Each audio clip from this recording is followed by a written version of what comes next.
وحمركان كلمة نوغو قرن فضيلة الشيخ محمد علي محمود هلكن نوغو سوجيدين يو فضائشة ولي هاي قرآن كريم سودو فليتفضل مشكورا مهجورا بإذن الله أستاذ. بسم الله الرحمن الرحيم. الحمد لله والصلاة والسلام على رسول الله محمد بن عبد الله. أما بعد فقد قال الله تعالى في محكم كتابه العزيز وهو أصدق القائلين لقد أنزلنا إليكم كتابا فيه ذكركم أفلا تعقلون. الحمد لله ولا إله ما يتسكال سبحانه وتعالى iskugu kaana keenay majliskan qiimaha badan ee aad u sharafta badan oo aan iskugu nimid quraanka Ilaahay subhanahu wa ta'ala weynayntiisa Allah ayaa mahad iskale subhanahu wa ta'ala aanu mahad celinayna insha Allah ta'ala waxaan doonayaa wax yar oo quraanka fadaa'ishiisa kamida inaan meeshan ku soo jeediyo أنا أهل وهنا وضد يجون والعكسون ويجا شرف بدأ يجوجان إله بقدر ومعلنك يجا عصد إن كلمة سوجي ديو مركا الله سبحانه وتعالى وحوليه هاي لقد أنزلنا إليكم كتابا فيه ذكركم فلا تعقلون.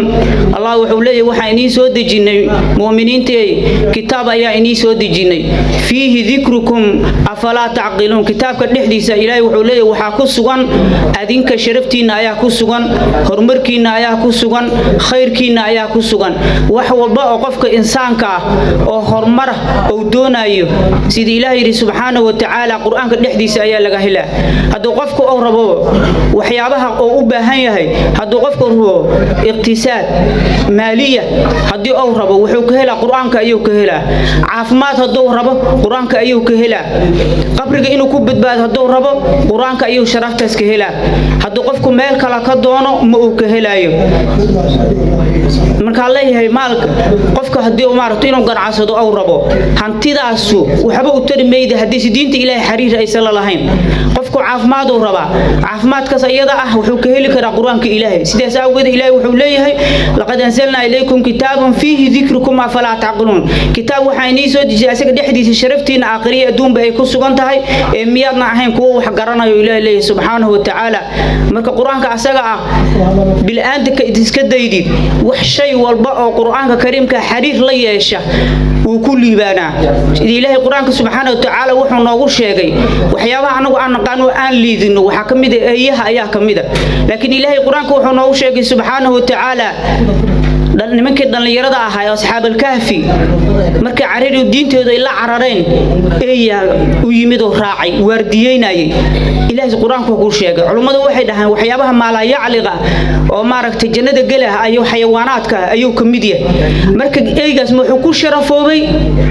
quraan wuxuu xariir la yeeshay ama cilaaqad uu la yeeshay dad Allah quraanka xariir la leh Ilaahay xariir la leh ayuu xariir la yeeshay sidaas uu ku sharafoobay maxad u maleeyahay qof insaan oo Ilaahay subhanahu wa ta'ala laqad khalaqna al-insana fi ahsani taqwim oo yiri oo Ilaahay subhanahu wa ta'ala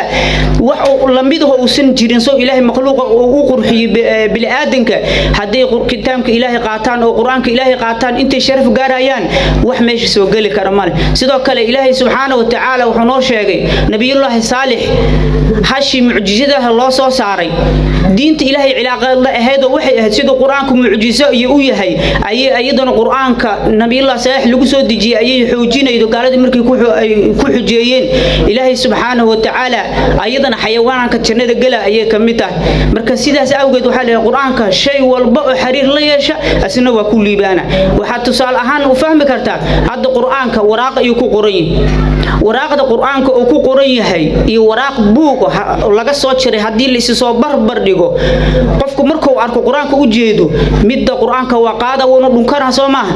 laakiin midaas kale waxyaabaha maaragtay mustaqdaraadka in la iskaga tufo iskaga tira laga yaaba middan maxay qiimo ku yeeshay labadooda markii la fiirsho waa waraaq warshad ay soo saartay laakiin middan qiimo yeelatay midaasna qiimo ma yeelan maxay ku middan qiimo ku yeelatay taasna qiimo ku yeelo weyday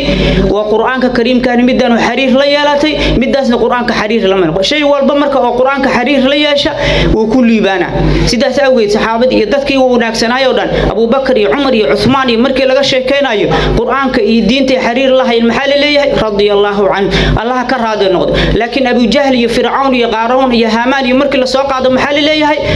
lacnatullaahi calayh kuwaas alla naarta allah ku dheereeyaa la leeyahay maxay kuwaas naarta ay ku mutaysteen naclada kuwana ilaahay ridihiisa loogu duceeyay ku mutaysteen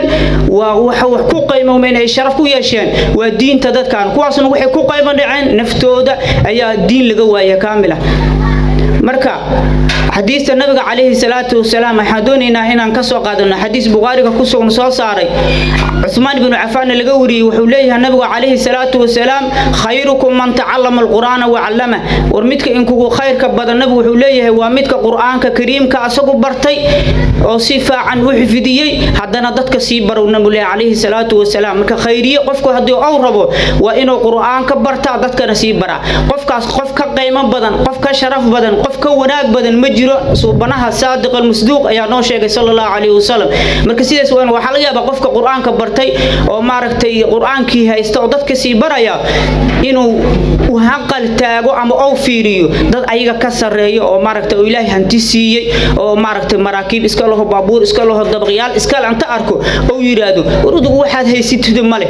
adigu waxaad haysatid male inuu isliido nabiguna muxuu ku leeyahay war wixii dadka ugu khayrka badanaaba tawna nabi alayhi qof waxa la rabaa marka inuu ogaado quraanka ilaahay baradadkana si bara meel ka sarreeyda iyo darajo ka sarreeyda oo ilaahay subhanahu wa ta'ala oo bixiyo oo qof bil aadan oo ku karaameeyo ma jirto marka midaas ina ilaalin nabiga sidoo kale wuxuu leeyahay alayhi salatu wa salaam iqra'u al-qur'ana fa innahu ya'ti yawm al-qiyamah shafi'an li ashabi quraanka akhriyo leeyahay nabiga sallallahu alayhi wasallam maxay la quraanku maalinta qiyaamo waa iimaanaya asagoo asxaabtiisa u shafiican nabiga alayhi salatu wa salaam sidoo kale nabiga wuxuu leeyahay sallallahu alayhi wasallam la aqulu alif lam mim حرف ولكن ألف حرف ولام حرف وميم حرف نبي عليه الصلاة والسلام قرآن أجر كي سقط كشيكيني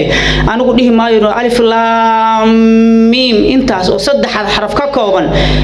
صدق حرف له ما يوين وحل حرف وايده ما نقول عليه الصلاة والسلام لكن وحالي ألفت وحرف قار لام ميمك وحرف قار سيدوكل مركب وحاله وذا قفك هدو إنتاس أو يرادو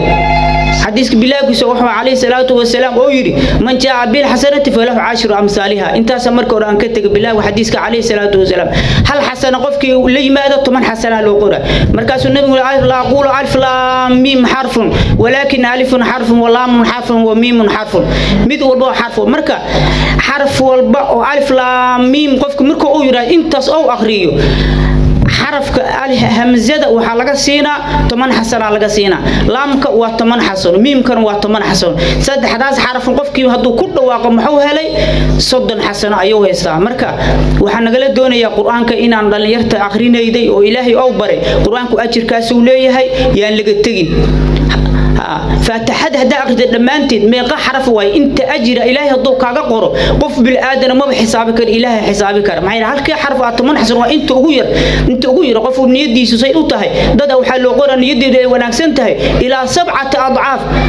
تضبب بقول الله لا بو أجر هالك حرف لقاسيها مركا قرآنك أجر كاسو أيو ليهي مركا سيدا سأود قرآنك أنكو دالنا أدي أنكو دريران لهذا وحي عن قلدنا في الشيطان كذا وحي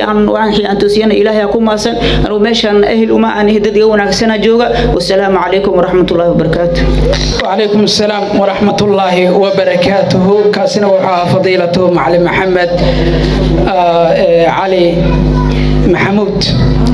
وهل كان فضائش قرآن كوليه هاي إنه قصو جيديه